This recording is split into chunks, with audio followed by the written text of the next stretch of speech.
Sementara itu, saudara, cuaca panas yang melanda Provinsi Aceh dalam beberapa hari terakhir berdampak pada permintaan kipas angin yang meningkat tajam. Salah satunya di Aceh Jaya, penjualan mengalami peningkatan hingga 70% dari hari biasanya.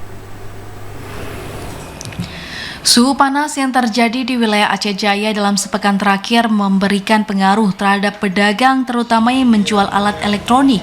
Bahkan dari imbas cuaca panas ini, kini banyak masyarakat setempat yang mencari alat pendingin ruangan seperti kipas angin dan AC di sejumlah toko elektronik. Salah satunya seperti yang terpantau di berbagai toko elektronik yang ada di Kota Calang, Kabupaten Aceh Jaya.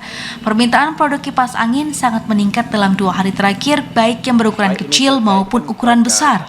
Salah seorang penjaga toko, Taufik, mengatakan permintaan kipas angin oleh warga meningkat hingga 70%. Hal ini terjadi sejak cuaca panas yang melanda Aceh Jaya. Menurutnya, selain permintaan kipas angin yang meningkat, untuk berbagai produksi AC juga bertambah.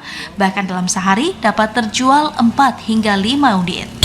Alhamdulillah dalam beberapa hari ini ada banyak laku karena cuacanya terlalu panas. Sangat ekstrim, saya bilang kalau wilayah barat terlalu ekstrim sedikit. Usaha ini ada penjualannya, alhamdulillah ada. Meningkat banget. Meningkat. Dengan meningkatnya permintaan produk kipas angin dan AC oleh para warga seperti saat ini, untuk pendapatan para pedagang, terutama toko elektronik, juga mengalami peningkatan dibanding saat sebelum cuaca panas. Dari Aceh Jaya, Musliadi, TVRI melaporkan.